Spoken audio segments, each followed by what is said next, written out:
So back in 2021, so way back in some of the early days of the History Underground on YouTube, I was out in Gettysburg and was shooting material for what became a rather lengthy series on the Battle of Gettysburg. And while I was out there, had a chance meeting with Erik Dorr. So Erik Dorr is the founder and curator of the Gettysburg Museum of History. And in our talks, I was telling him about what I do and, the YouTube channel and things like that. And he invited me to come take a look at the museum and film some content there. What resulted was 4 episodes. I couldn't pack it all into one. 4 episodes that just basically was a quick run through of the museum. Episode 150 of the History Traveler series was an episode that was entitled War Trophies of the Third Reich. As you go in through the museum, there's a Civil War section, there's a World War II section, there's a presidential section, and there's one section of the museum that has all of these items that are connected with the Third Reich. These are all items that were brought back by U.S. soldiers after World War II as war trophies. So if, sometimes people go into the museum and they're like, wow, what is all of this stuff doing here? Well, the reason that it's here in the United States and not at some shrine in Europe is because it's a symbol that the Allies were victorious and the Third Reich lost. One of the items that was featured in that episode was a blood-stained piece of fabric from the couch where Adolf Hitler shot himself in Berlin in April of 1945. And in that episode, Erik mentions that there was a process that was going on. There was DNA testing that was happening. And ever since then, over the past 4 years, been getting all kinds of questions. Do you have any results yet? Do you have any results yet? Well, after a lengthy wait, we finally have the results from the DNA test of Adolf Hitler's blood. And there's been quite a bit of media stuff going along around the past few days that we're going to talk about. But we wanted to jump on here and kind of set the record straight. And joining us in our chat this evening is the one and only Chris from Vlogging Through History. How's it going? So, hey, man, thanks for jumping on here and chatting with us a little bit this evening. We're going to bring Erik on here in a little bit. I just kind of want to get your thoughts, though. Your first time stepping in the Gettysburg Museum of History, what was your impression? So by the time I've been going to Gettysburg since I was a kid, and it's so easy to miss that museum because Gettysburg is a place that's filled with like tourist traps and museums and all kinds of things to see. And I've been up and down that road so many times and had seen the sign, but had never stopped in there. Just thought it was another little museum somewhere. But it was actually through your channel that I started hearing about it, and I saw your videos with Erik. And the first time I went in there, your jaw hits the floor. I mean, you don't even make it 5 feet in, and you're already just bombarded with incredible artifacts from history. And as I'm sure will be talked about at some point, his museum could be 3 times as big as it is and still couldn't do justice to everything he's got in there. I mean, I don't know of another museum that I've ever been in that you can compare in terms of a private collection that comes anywhere close to not only just the variety of things he has, but the incredible historic value of the things that he has in that museum. Yeah, and I would say that chief among them, maybe top 5, maybe the most historic, the item with the most historic value might be this swatch of fabric from the couch where Hitler killed himself. Now, the result of this DNA test were made public here within the past week. And there's been a lot of pretty crazy headlines that have been associated. What have you seen? So yeah, I knew, like you, I mean, you knew about this before I did, but like you, I've known for a while now that all this DNA testing had been done. Erik had told me about it. But it just kind of seemed like it came out of nowhere, and all of the headlines were about the same thing. And you click on the headline and it'll say something like likely, or, certainly, or, it just makes it sound like one thing. And then you read the article, and almost an afterthought are these incredible finds that they made with these DNA tests that don't come anywhere close to the headline or the gist of the story. And I'm like, how do you just give me half a sentence about that, and then you're going to spend 3 paragraphs on something that is speculation at best and means absolutely nothing? And you and I both have YouTube channels, so we understand clickbait.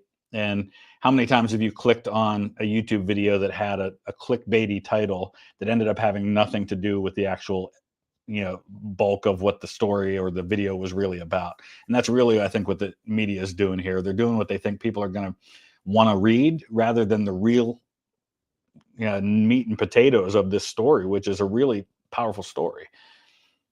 Yeah, so there's been a hyper fixation on maybe the more speculative elements concerning Hitler's sexuality and his a condition that we'll get into a little bit later, that focuses on maybe some sexual abnormalities that he had. And it's the most speculative, and it's the least interesting of 100% with both of those things. Yeah, so I mean, the media has kind of taken this, and it's really unfortunate the direction that it has gone. It's I would liken it to giving someone the keys to a Porsche, and they back it out of the driveway and just drive it right into the ditch. That's kind of what they've done with this story. Unfortunately, I was going to say, what it seems like is I guess they're trying to reach an audience that they figure doesn't care about the history aspect of this, and just wants to be like, oh wow, that's interesting, instead of and in the process they cause a lot of people to just dismiss the entire story, because that's unfortunate. Because they hear that part, which is the least important part, and they dismiss all the really important stuff that's in it. It comes off sounding a little bit like a tabloid in a way, rather than maybe one of the more important historic findings in recent memory. So anyway, we have with us also this evening Erik Dorr, who you are familiar with, of course, the Gettysburg Museum of History and the American Artifact series. There it is. Oh, he's got it right there. Yeah, we are going to. Okay, we're getting a little bit of a weird audio thing going on right now. Do you hear that? From me? Yeah, I think it's okay now. Oh no, it's a little feedback on your speakers. I don't hear it, so. Yeah, so on my end, I'm hearing some feedback when I talk. Yeah. Can you hear that?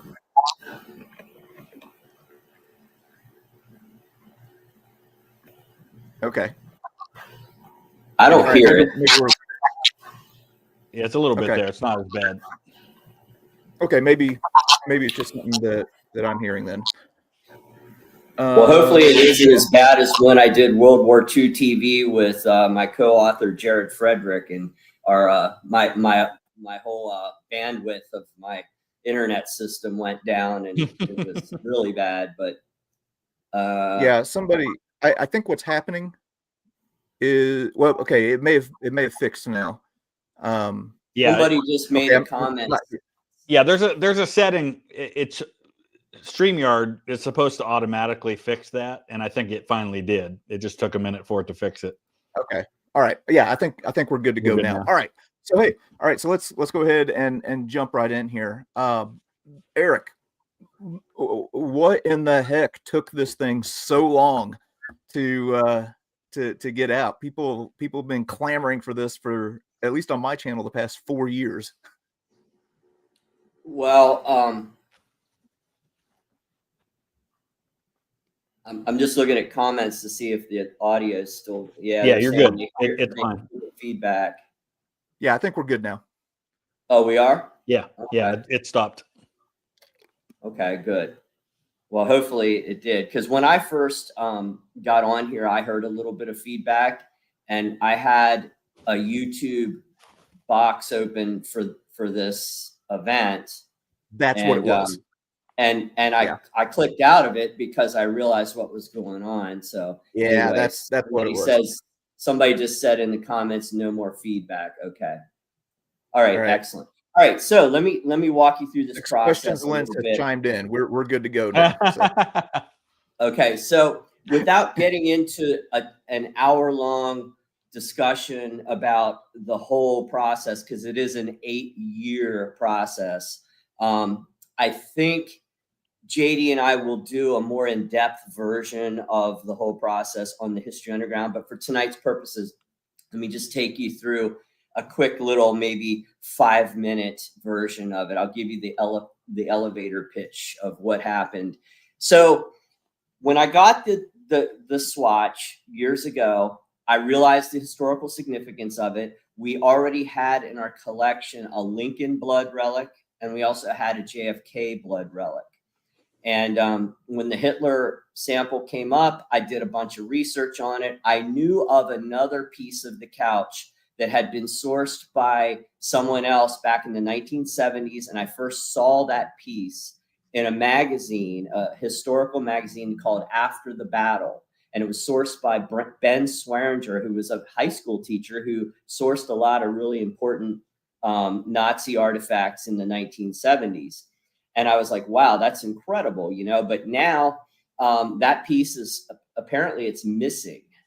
So I don't know whatever happened to it. He probably sold it to somebody and their wife threw it away or something after they died. But I knew the pattern because I had a picture of it in After the Battle magazine. The couch that Hitler shot himself on has a very, very unique pattern. You can see, maybe I can put it up here in this photo from Life magazine, the very unique pattern. Sorry, it's getting some glare from my lights and my computer, but it's really strange. It has like soldiers and horses and a very unique pattern. So, but the one that was in After the Battle magazine matched this one, and so did the one in the auction where this piece of swatch was being sold by the son of the veteran who took it. I researched the veteran, the story checked out.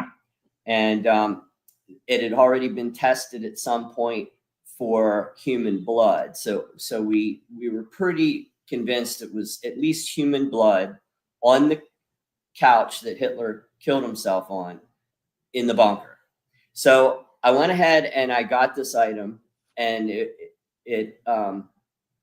I was, well, I don't want to get into too much of it because it will take too long, but I bid on the item. It went for a lot higher than I thought it would. Looking back at it now and the historical significance of it, it was probably a pretty darn good deal. So I had it and I thought, this really needs to be studied, because around that time, a series was being developed that I knew about called Hunting Hitler, and it was on the History Channel. And it was basically a conspiracy show that they chased their tail throughout this entire series, trying to find proof that Hitler left the bunker. And most historians, unless they're writing a book about that subject or they're trying to make money off that subject, most real historians who have studied this event knows that Hitler died in the bunker, and there's no way he would get out of Berlin. His entire inner circle just about was turning against him at that point. There's no way he could get out of there. And that's what I always believed. And plus, I've seen so many firsthand accounts over the years on BBC TV, The World at War, and from people who were there. And I mean, most of their accounts were pretty much matched up. And I always believed that he died in the bunker. But anyway, I thought, well, with this blood stain, can we prove that he died in the bunker? And so I put out a press release in about 2014. And we were looking for either another university or someone who had access to DNA technology at that time to try to test this thing. And my thought was probably the only one that would do this is perhaps a television show or a production company, because at the time, and I'm sure it still is, it's very costly to do this process. So I put the press release out. We didn't really get much response from it. A couple people tried to get me to, do some things with it. But what really happened was about a year later, I get a call from a friend of mine. This friend of mine deals in Third Reich items and World War II items, and he has had a few things go through his hands that were associated with Hitler. And at that time, there was a production company developing a DNA show, and they were looking for Hitler DNA. And they were trying to get it from sources that would no way give you DNA. We've learned a lot, and the production company obviously learned a lot. You can't get it from sweat. You can't get it from his hat. You can't get it from his armpit stains or anything else like that. You pretty much need blood. And the only place we know of that there's blood is the swatch that I now have at the Gettysburg Museum of History, and perhaps the Russian archives. Russian archives have been accessed at one point, but they're really hard to deal with. And I know people who have worked on a show that they use some of that stuff, and they said that they run it not like an archive, but more like a mafia, where they strong arm you to get more money out of you to be able to access their items. So it's not really a good source. And the sources that they have are charred remains of a jawbone and some other things, and it's not a very good source either. So I started talking to this production company, and I told them, I will give you the sample. I will allow you to sample it if we can work on the forensics of this project and my goal was to try to prove that Hitler died in the bunker. And they gave me their word. That's what they're doing. And that's what we started out to do in the beginning. So one of the first things that we did was we took it to a forensic lab in Philadelphia. So I went there and we sampled the swatch just by taking a little bit off. It doesn't take much to get DNA. It turned out it was degraded, and this particular lab didn't have the kind of technology to make it work. This lab was more of a forensic lab. Their idea of old DNA was a few years old, cold case murders, things like that. We're talking with this at the time, a 75-year-old DNA sample or a 75-year-old blood sample. Now it's 80 years old. But at the time it was more than 75 or a little less than 75 years old. So it didn't really work. They were able to get some information out of it. Basically, they could tell it was a German male. It was blood. The age was about right, but they didn't get much more than a few markers. I think there's 23 markers in human DNA. Is that correct, Chris? Well, yeah, depending on what markers you're looking at, but that's why the one company's called 23andMe. 23andMe, yeah. So anyway, they were only able to get a few of the markers out of there, but it wasn't enough to really do real science. So again, we tried to find another lab. Next, I took the swatch to King's College in London, and they wanted me to FedEx it there. And I said, there's no way I'm FedExing this sample across the pond. I will take it myself. So I flew to London. We sampled it again. And that was King's College, I believe, did the Jack the Ripper case, and they did some pretty old DNA. And again, this swatch, we were not able to yield all the markers out of that sampling. And in the meantime, also, they hired a forensic lab to study the gunshot pattern or the pattern of the blood. And they got high resolution photographs from Life magazine, such as this one. There's a couple other photos that were taken by Life magazine that has the blood on the couch. And when we did the show, they ended up not using that, because eventually we sampled it a third time and we were able to get the complete match, 100%. And we were able to find some of Hitler's relatives through one of the real unsung participants in this. And he was not featured that much in the program either, but we could not have done this program without the DNA sample, nor without journalist Jean-Paul Mulders, who was able to get some of Hitler's relatives' DNA. Now, you people in the UK who just watched the show, you know all about him. They do feature him in there. And but he came into play at the very beginning of this. And again, he had his reasoning for doing this, and without, I could talk for hours on this, but he is one of the truly unsung heroes in this story, I guess you would say. He was doing it purely for to correct the historical facts. There was a guy claiming to be Hitler's son in Europe. He was trying to disprove that, and he did, and he was able to get Hitler DNA or Hitler family. Did we lose looks him? like looks like Erik froze up. So Chris, while we're waiting on him, we should probably explain Hitler's relatives, who they are. Let's. So for those who don't know, Hitler's closest male line relatives are Americans. So he had a brother who lived most of his life in the UK, and that brother had a son named William Patrick Hitler, who was in the U.S. Navy during World War II, Willie Hitler. And then after the war, had 3 sons, and they changed their name to Stuart Houston. And last I knew, lived in Long Island somewhere. And so we've always known that there were male line relatives out there that were available for testing.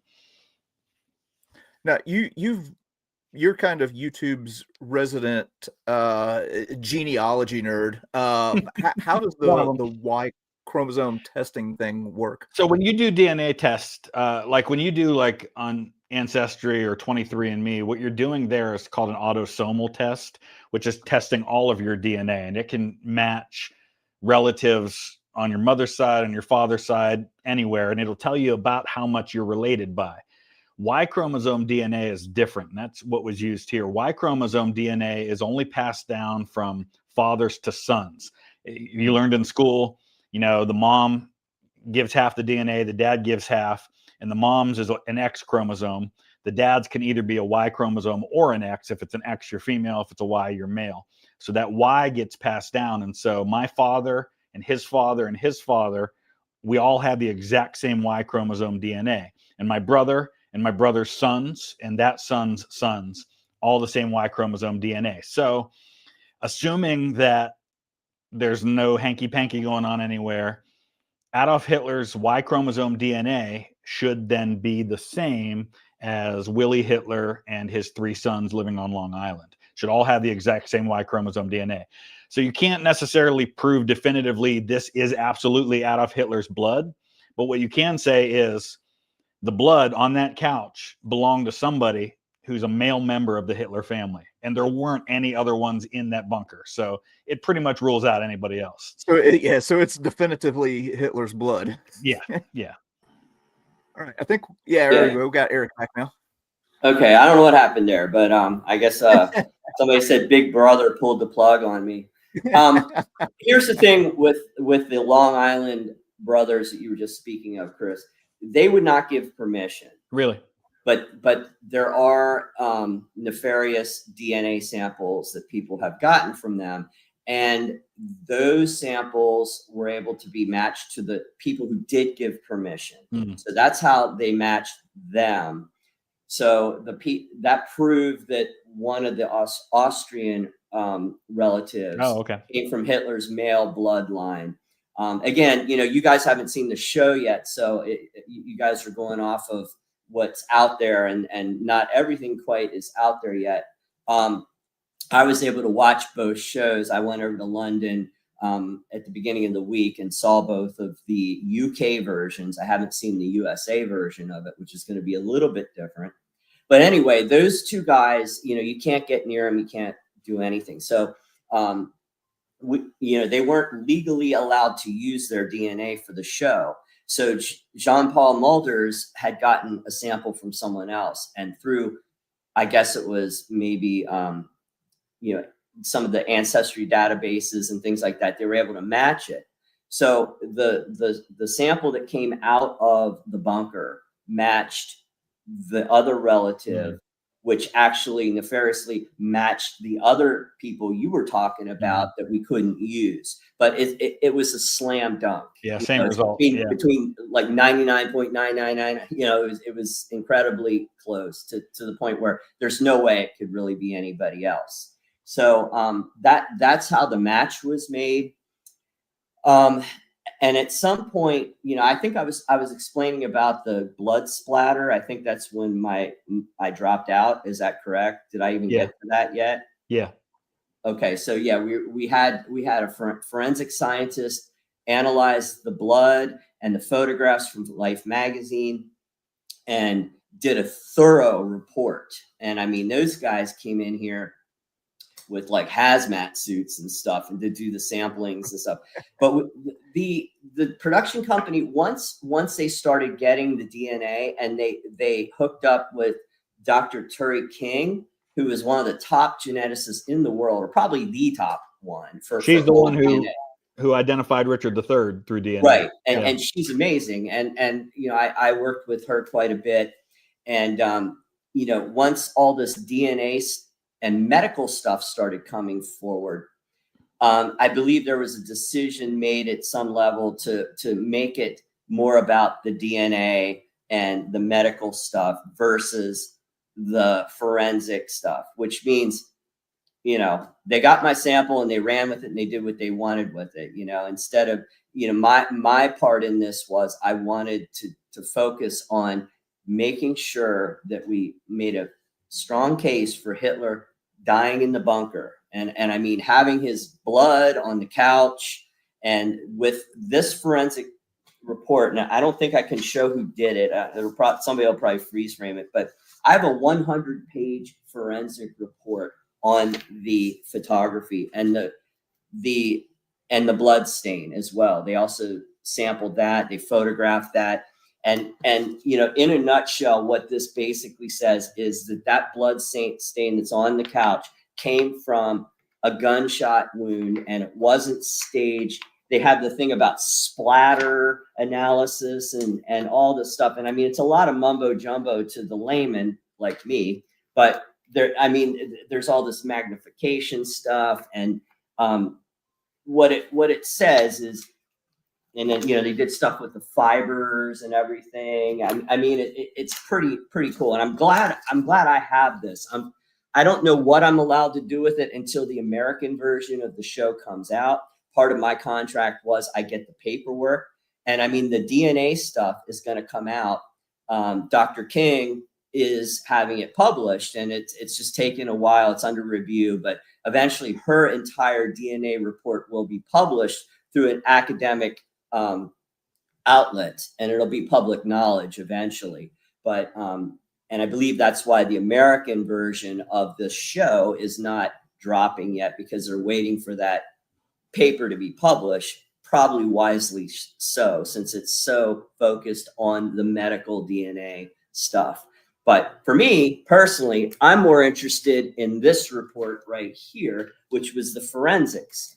And I mean, the DNA is amazing and it's very, very interesting. But I think, once they decided to do press releases, and the production company, their job is to sell the show. And their job is also, and the BBC, Channel 4, who picked it up, is to promote it. So I feel like more so in the British press than the US press. There's a lot more sensational lines. You know, there's always stuff about the royal family and things like that. So I think to sell this, or to make it get more legs, as they say, they released it the way it was. There's also another thing that. So hey, Erik, yeah. before we move on, can you tell us, what does the blood spatter pattern, how does that confirm that Hitler died in the bunker? How do we know that they didn't just get a sample of his blood and poured it on the couch? Well, it would have to be a lot of blood, number one. And number two, when you do something like that, it makes splatter marks. So at a forensic microscopic level, you can see that in the fabric that they analyzed. And it said it was consistent with a gunshot wound and someone falling over like this. So that's how the blood got there, and then bled out from there. Meaning it wasn't splashing down or anything like that. Even if you got a vial of blood and poured it, there would be some of that kind of splatter. You know, it's not 100% conclusive, but it certainly does look like that. And I mean, even if you look at the photos that are online, it looks like very typical of what someone who shot themselves in the head and fell over on the side of the couch would look like. You know, for the Germans to stage something that elaborate, you know, when this, you know, the Soviet army was like a few blocks away and closing in, I think it's a bit much. And you know, Hitler gave those orders that he was going to, you know, stay in Berlin. There's no evidence of him saying, I'm going to escape or anything. I just think, you know, these conspiracy theories are just crazy. And you know, the program Hunting Hitler has done such a disservice. It's amazing how a television show like that, who gets a lot of attention, can change popular culture. Mm-hmm. When I first started with this, most people believed that the Swatch was real. Now, probably at least half the people, and if anything goes up online, you'll never convince some people because they've seen that show, and it was a very, very bright and shiny show that made him think that, ooh, he could have gotten away. And no matter what we say or what we do here today, there's going to be people who don't believe it, because that's just human nature, I guess. And that show did more damage for the historical record than any show that I know of. And really, that was my biggest motivation. I literally would have people, because we had this thing on display in the museum, and they would say, hey, haven't you heard? Haven't you seen Hunting Hitler? They proved that he left and got to Argentina. I was like, no, they didn't. And that should be the headline here, right? It's he died in the bunker. End of story. Stop. And that's what was important to me. And I'm just really kind of upset that it's been overshadowed by all this medical stuff, which is interesting. But again, that stuff isn't 100% conclusive, because that stuff is just, he had the genetic makeup for those conditions to happen. And the other thing about what was happening in the show, and they kept saying it over and over, they were very concerned. And I know at an early part of this show and my meetings with them, they were very concerned about stigmatizing people with different with some of these conditions, because the conditions are I have a list of all of them, but it's a lot of stuff, and it's like, people with these conditions don't necessarily become a tyrant. I have so many papers on my desk right now, I can't even find it. Okay, so like his genetic propensity for developing schizophrenia was in the top 1%. His genetic propensity for bipolar is in the top 1%. His genetic propensity for antisocial behavior, a measure of psychopathy, is in the top 10%.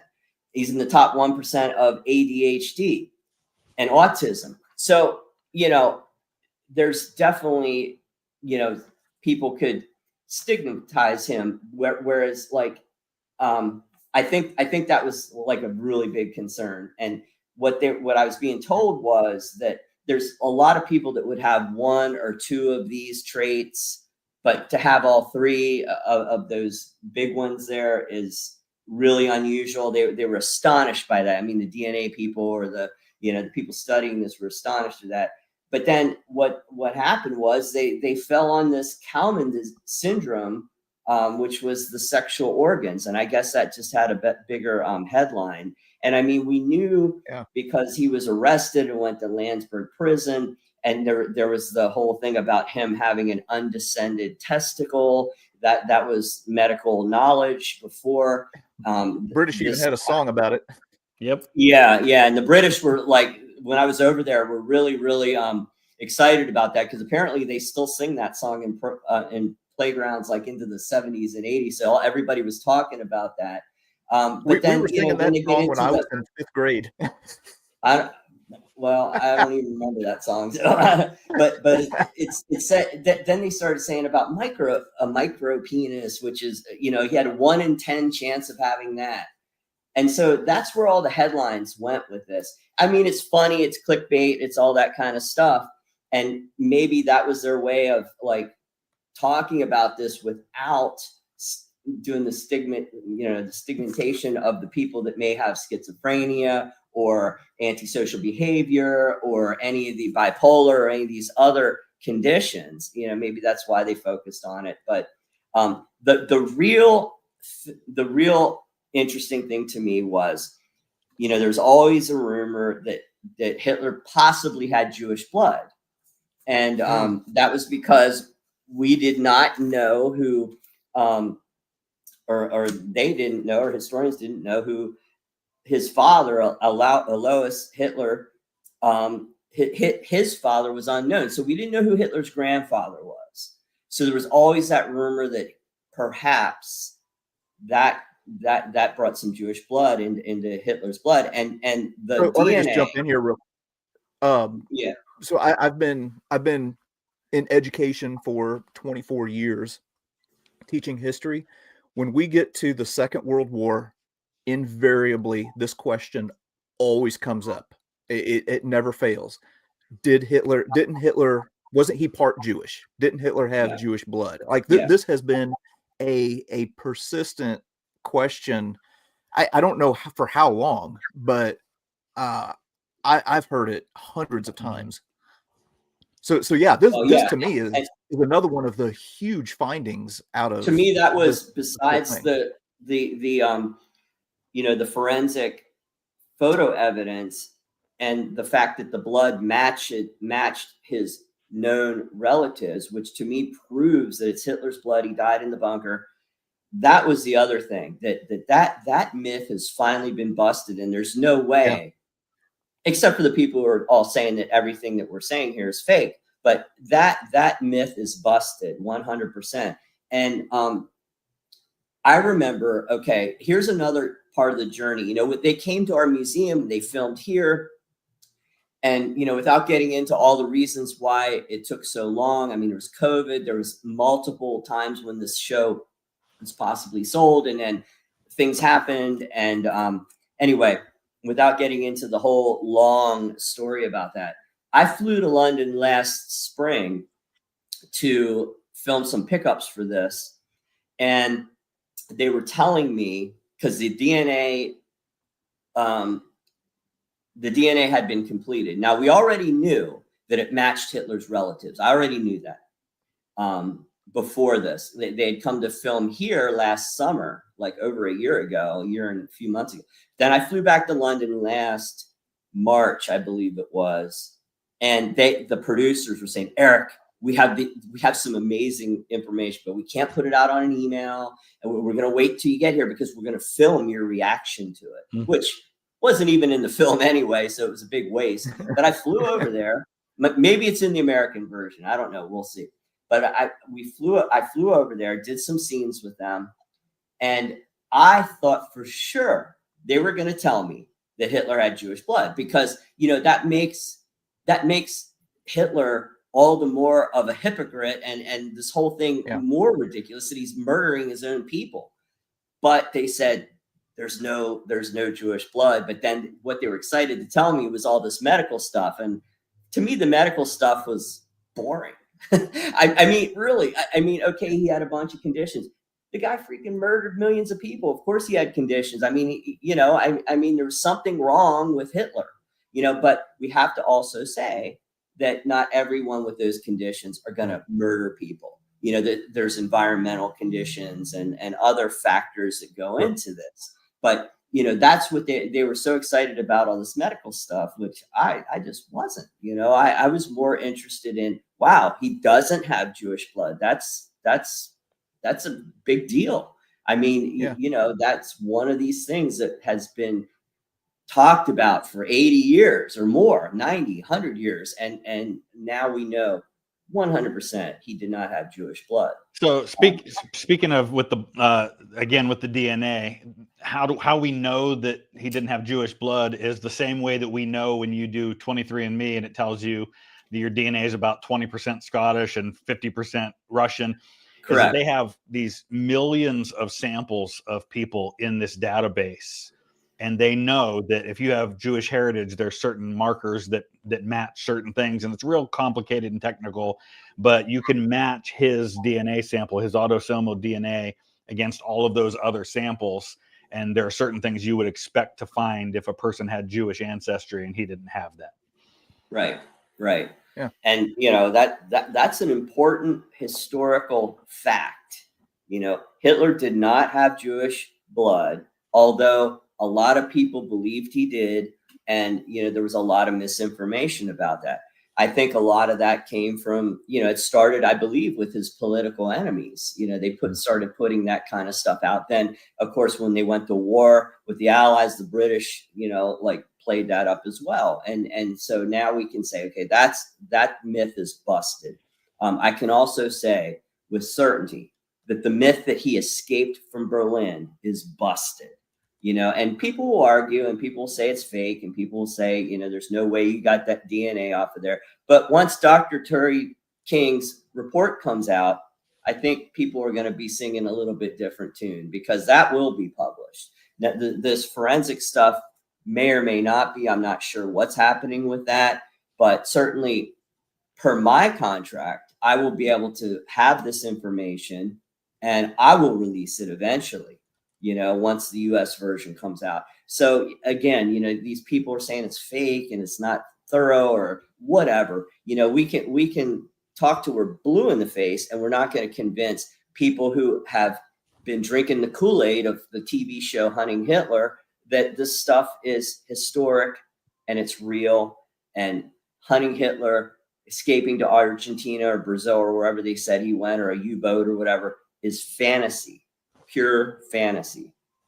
Yeah. So a couple things that I want to throw in. We've mentioned Hunting Hitler a couple of times. I think it's worth noting that the World War II historian that they had on that show, James Holland, part of his contract was that he never had to say that Hitler escaped from the bunker. And also on his and Al Murray's podcast, I'm hearing that echo again. But on him and Al Murray's podcast, We Have Ways of Making You Talk. They have an episode where James Holland goes through this whole thing, and they say Hitler did not escape from the bunker. One other thing that I wanted to back up on. So the media had a hyper fixation on Hitler's genitalia through this whole thing. And I don't know if we mentioned it, but Kalman syndrome, if you don't know what that is a genetic disorder that prevents a person from fully maturing or fully completing puberty. And if I'm not mistaken, but even with that, there was like a 1 in 10 chance that he had that. Is that right? No, that's not correct. He definitely had it, I think. One of the conditions of Kalman's disease is the micro penis, as they called it. Okay. But there's other, I don't really know the whole diagnosis or whatever, but there was definitely something sexual there. We knew that he had an undescended testicle because of Landsberg. And we know Dr. Morell was giving him testosterone shots. Now, maybe that was so he could have sexual relations. But in the show, and our friends in the UK who just saw this thing, they talk about this a little bit, how there's all these accounts of people like the housemaids that took care of his home, the Berghoff, or his apartment, that there was never any evidence of sexual activity between him and Ava on the sheets, and they checked for that, the maid. So, they think maybe he just didn't have sex. And that was part of the reason why he may not have been that interested in women. He never got married. He never bore any children.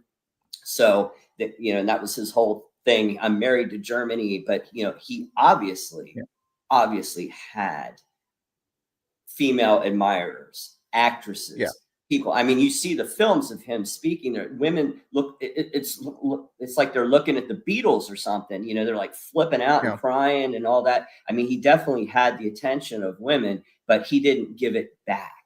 And there's, most men would give that back. I mean, that's what men do. And there's a reason for that. And they now think that reason is this Commons disease. So that was somewhat interesting to me, but to me that's the least interesting. The most interesting is that it's confirmed that he died in the bunker. The other part that's most interesting is that he most certainly did not have Jewish blood. So it puts that to rest. Chris, is there anything else from the medical stuff that you found interesting, or that you think is important? I like Erik said, there's definitely something to be said for the stuff about him being in the top 1 percentile for things like propensity for bipolar disorder. Obviously, that doesn't mean it's a diagnosis. It just means that if you look at other people who have been diagnosed, he matches certain markers. And that, again, it's not an excuse, but it might help explain that, combined with his environment, his upbringing, his circumstances, all give us, I think, a fuller picture of who he was and what may have been going on inside of his mind. Yeah. All right. Well, do you guys have anything else? I can go on all day. I also wanted to talk about a little bit about who this was obtained from. Now, you guys haven't seen the series yet, but Colonel, let me get his complete rank here and everything. Colonel Roswell P. Rosengren, who was on General Eisenhower's Public Information Office, and he was the one that got this piece. And they interviewed his grandson. Now, his son sold this back in 2014 through this auction company. He has since passed away. So they interviewed his grandson, who's now living in Italy. And I thought it was really telling, because I always thought, one of the things I always think about is, why do American soldiers take certain things as war trophies? And I mean, to a lot of people, going to a suicide couch and cutting a piece of fabric off is a little grisly. Now, I've seen worse. I've seen Japanese skulls. I've seen way worse. But, to him, and the grandson said, and I'm paraphrasing here, basically that to him, it was a symbol of the end of World War II. And I'll tell you, he's absolutely right. I mean, to him it was, and to me, this is a symbol of the end of World War II in Europe. And it's to me the ultimate war trophy. And he took it because he wanted to remember that. And he took it and he documented. I mean, this is his tag. There's a little tag on here. He also took a couple other pieces of things down there, which we also have some of, some of the other furniture. And when he first sold it, he kept the piece. If you notice down here, there's a little chunk of it missing, like a corner, like a little postage stamp. I don't know if you can see that with the glare and everything. We can see it. So a couple years later, when we're in the middle of this DNA project with this production company, the son decided to sell, or maybe it was the grandson, I can't remember which one, the other piece, this little piece here that was cut out. So I decided to buy it at all costs, because my thought was, well, if someone else has a piece of it, now they can do their own show, and we're in the middle of the show and we're getting so close. I don't want competing shows or competing DNA analysis going on. So I bought that other piece. For our friends in England who have seen the show, there's a scene in there that shows the colonel cutting the couch, and the production company. I want people to know that wasn't the real piece. The production company painstakingly recreated a section of that couch with the whole pattern of the couch to use in that scene, and they gave it to me. I guess this is my booby prize or whatever. But see this piece is what they cut out. So you know, when our British friends see it, or they've probably seen it by now, they're gonna be, oh my God, they cut it for the show. Well, no, they recreated it, and I got the prop. So this is the prop piece. Nice. Which is kind of cool. That was nice of them to give that to me. Yeah. So, you know, that's cool. but you can see how close that is. I mean, they did a really good job. I don't know how well you can see this, of recreating this. And they did it from the photos in Life magazine. The photos from Life magazine are black and white, but we had the colors from my piece, you know. So it's been an amazing journey, 8 years and plus in the making. It didn't come out exactly the way I envisioned it, or how they told me it was going to be. You know, they kind of told me it was going to follow the journey of it, where I was getting the DNA done. They don't even show that. They just come in my museum, take it, go, and then the whole rest of the thing is the historians and the other people that they interview and the DNA stuff. And I mean, Dr. Terry King is amazing. She's great on camera. She's really good at explaining this really technical stuff. So she was an amazing person to work with. And, you know, a lot of the television stuff was Dr. Alex Fay, who was a historian on this show. And he was really good, very well spoken. I think he's from the University of Potsdam or something like that. And he was great. So those two are the ones that are really doing the show and taking it around and all that. And so, you know, it is what it is. I don't know why they came here and followed me around all day like I was working, and made it seem like I was, you know, with them on the journey. And then they were doing the big reveal at the end. They had me in this simulated bunker, which was actually a real Cold War bunker in England. And they were revealing the results to me. Wasn't even in the show. So I don't know. Perhaps that will show up in the American version.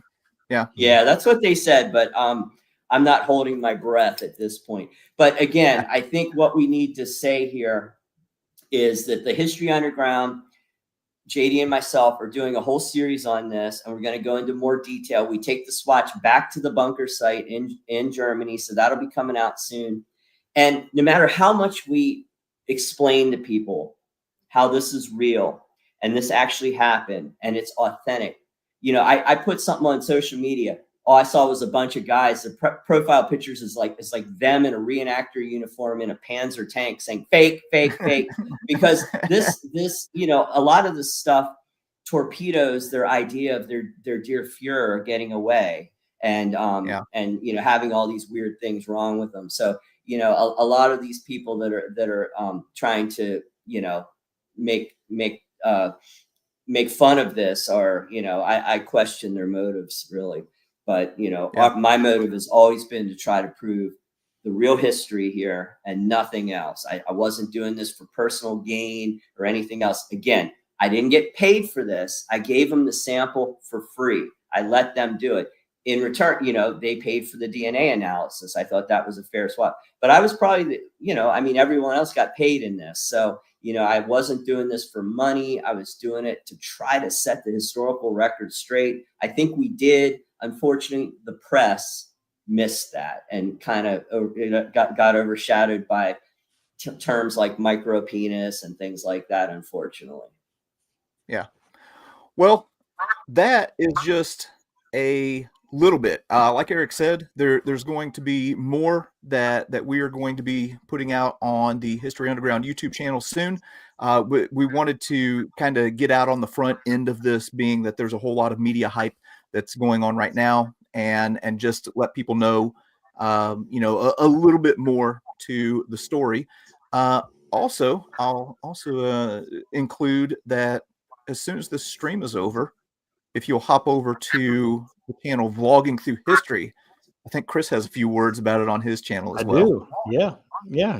So JD, are we going to take any of these questions? Because there's some pretty good questions coming up. Or are we not doing Q&A? Let's hold off, and maybe we'll do that after we drop the stuff on American Artifact. Maybe we'll answer some of the questions in the show there. So okay. Well, the people are asking the name of the show and how they can support us and all that. So I like those kind of questions. So sure. Well, speaking of supporting the channel, I mean, we are in the next couple of weeks, several of us channels are going to have something to say about that. So all right, can't wait. All right, so cool. Are we done here or what?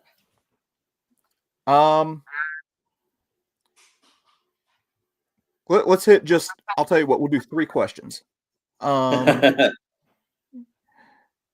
right, so what happened to Hitler's body? So I'll throw in the first part. So Hitler basically had it in his final arrangements to have his body burned. So after he shot himself and after Eva Braun had killed herself, they took the bodies out to a shell crater in front of the Fuhrer bunker. They doused it with gasoline or diesel, and then burned the bodies. There were fragments of the skull, as Erik mentioned earlier, that ended up in Russia. I saw something earlier where somebody said something about how the sample that the Russians turned over turned out to be a female skull. That doesn't prove that Hitler escaped the bunker. That is one of 2 things. A, they just happened to get a female skull and it was the wrong one, or B, it was the Russians doing Russian things and misdirecting. Okay, the name of the documentary. Erik, do you have the name of the documentary? Yeah, I think it's called Blueprint of a Dictator, Hitler's DNA, Blueprint of a Dictator. Yeah, I should have that right in front of me here, but I don't. I have so much paperwork going on here. Another thing I do want to say, though, is we, with all this negative press or like slanted press, we put out our own press release. So if you go to any of our social media, I put out a press release. It's been picked up, and I got the stats on it, and it's pretty good. I mean, Yahoo, AP, I forget how many millions of impressions it got, but it was picked up quite a bit. We kind of got started late. But a really important question here, and I'm seeing it a bunch of times, is how can we support the museum?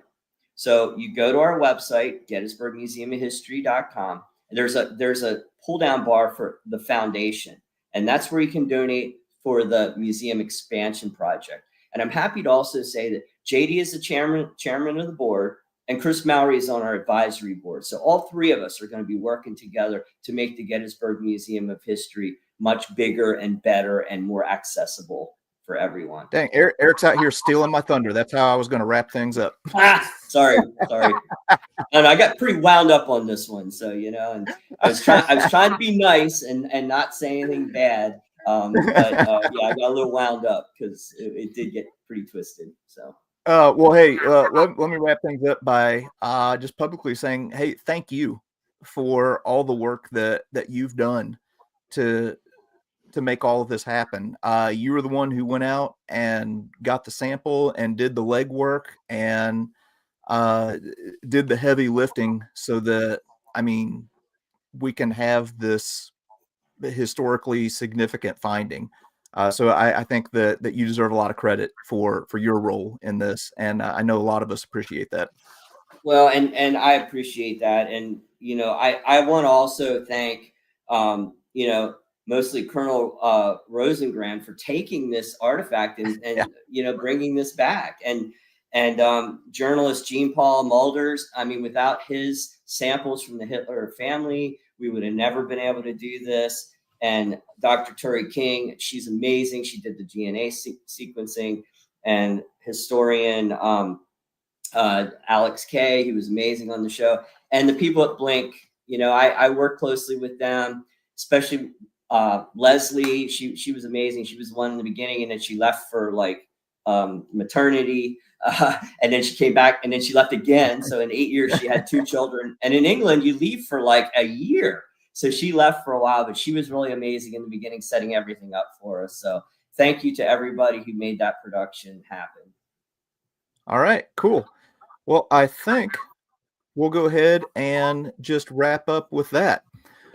All All right. So like I said, you can be watching for some more on the History Underground YouTube channel. We'll be having something come out here within the next 3 weeks, probably, on the American Artifact series.